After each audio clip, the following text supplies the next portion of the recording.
Welcome back to the shop here at Basin Motorsports. I'm Canaan. Today I'm going to take you through the process to replace the bottom cushion and bottom upholstery or the cover on a 2003 Chevy Suburban. Now to get this process started, I've obviously taken the seat out of the Suburban itself. Two connectors, one's airbag, one's the power seat.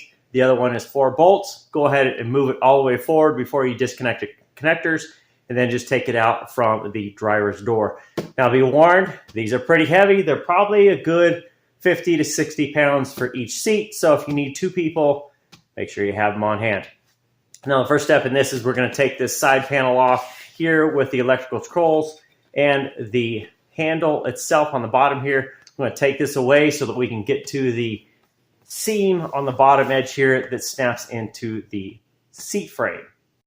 All right, now that we have our covers off, go ahead and take the switch out from the plastic cover. It's just 3 screws. They're a small socket, and then we're going to flip the seat up on the back. Now you're going to go ahead and take the track off of this. You can see right there, there are 2 bolts at the top. Show you there's one here, one over there. We're going to take these 2 off, and that's going to take this track off. Now on the bottom, you can see there's a clip right there. So this seat kind of slides into that and then is held in place by these 2 nuts. So take these nuts loose, take this track off, and that's going to give you access to the bottom of the seat pan, where you can then take off all the side material, and then we can start rolling these edges off. Most of these edges will probably come off easy. They're just a plastic snap on the back. So go ahead and take your seat track off on the bottom, and then we're going to go ahead and start pulling this material loose. It should just pop off. You're going to rotate it away from the metal, so it's going to come out and up, and then you can take this off and then work on the foam. Now once you have your 2 bolts out, you're going to go ahead and push the seat away from it and lift up on it, and that way your bottom seat pan is now going to come loose. The one thing you'll notice is that you still have your wiring harness still clipped in. So at this point, there's really no need to take that apart or to unclip it from this metal. All you want to do is make sure you can pull apart all your upholstery. Now, one thing is going to be difficult is these bottom edges down here in the bottom. You can see they're clipped in there and they're buried in there right there. So just go ahead and take your time unclipping those, and then you're going to go ahead and pull the seat apart. This seat pan is loose from the frame just by taking those 2 bolts out and sliding it out. So now you can just take your upholstery out very easily. Just delicately unclip all these plastic pieces around, and then your foam and the upholstery will come out. Now as you roll this around, once you take your material out, remember you're going to roll your material out and around the top. Just go ahead and work the perimeter down. One thing you'll have left is going to be your bottom piece, which is what goes between the bottom cushion and the top cushion. That was the piece down below here. You can see it's still in there. So this is wedged in there. And now we're just going to go ahead and take everything out and around. And as you get things out, go ahead and pull off your material. Now it's going to go up and out that way. It's going to come out the bottom of the cushion from the top in the middle there. So just go ahead and work everything out as a top direction away from it, and everything should pop out together. And that's what it should look like once you pull it all the way out. Very easy to do. Just take your time rolling it around all the edges of the seat pan. And just be careful. I always encourage to wear gloves. These metal pieces can be sharp and they can be rusty, so you can have an issue there. So let's go ahead and get this new seat pan in there. We'll go ahead and put the new cushion in, and then we'll wrap the material around. Now the new material, same as the old material, it's going to be held by Velcro. So if I pull, you can see there, this little piece right here is Velcroed in. So it's easy to go ahead. What I'm going to do next is just rotate the seat pan back up, and then I'm going to go ahead and put my foam on and then put the bottom cushion on so it's connected, and then work it around. All right, so now we're going to start working on our new foam and our new cover.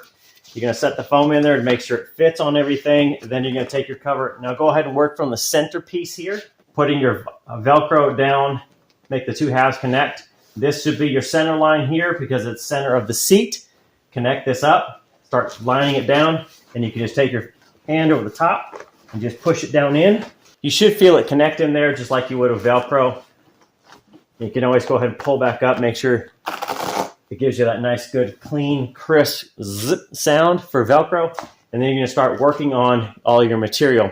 Now it's easiest to, once you have the top situated down, take this, you're going to roll this edge down in, and you're going to feed these pieces back in to where, remember, these came out the last, so the bottom piece is going to go down between the top and the bottom.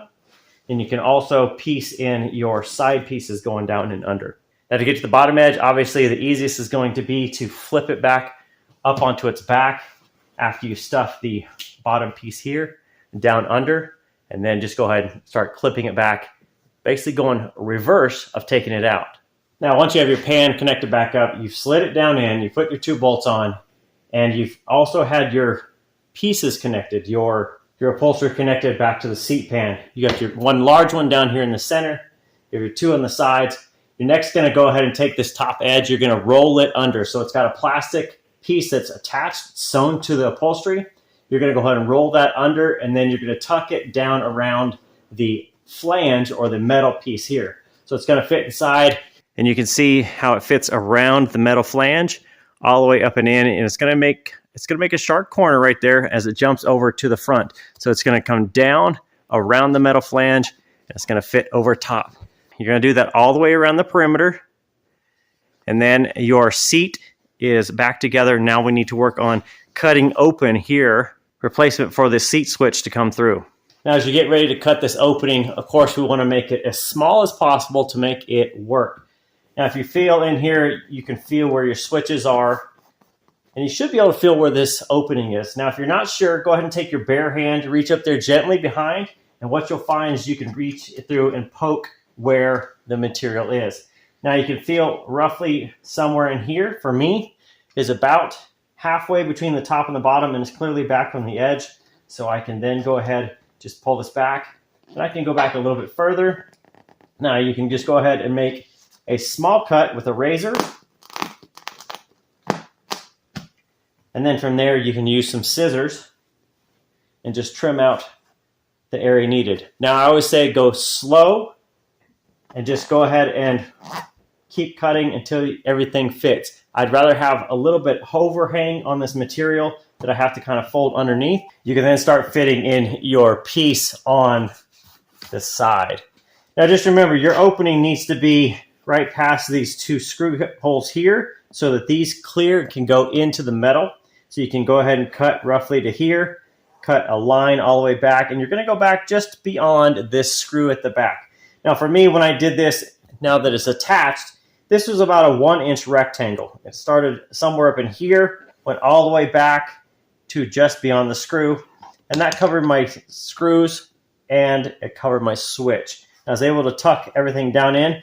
And then once you have this ready to fit on, make sure you put this cover on, loop the seat belt through, and then you can double check that all of your plastic clips on this side, on the other side, and on the front are all connected. Because once you put this on, it's ready, pretty much done. You're ready to go back into the truck once you have your handle and everything else. So here's going to be the finished product. Once the seat's back in, obviously put your fasteners back on, make your electrical connections, and then I usually like to give everything a little bit of vacuum. It's a great time to get everything cleaned out from under the seat because there's no seat in there, and then give the floor a nice vacuum. So everything fits well. Pretty happy with that. The only thing I've noticed now is how worn the seat back is compared to the brand new stuff from Seat Shop. Oh well, maybe next time I'll do the top. We'll have another video coming out. Now, if you have any questions on the materials or the process of this video, leave the comments or the questions down in the comment section down below the video, and I will have links to all the tools and the products of where I bought these. These are from the Seat Shop out of Texas, but I'll drop links down to exactly what I have in the foam and the seat cushion bottom in case you need to do yours. Now, if you like these kind of repair videos, go ahead and subscribe to the channel and share this out to somebody that might need this for their vehicle. I can tell you what, just sitting here fresh on the seat, it is a dramatic difference to what it was, and I don't have to worry about the seat continuing to split the material because it was damaged basically from fatigue of 270,000 miles on the Suburban. That's it for this time from Basin Motorsports. We'll see you next time.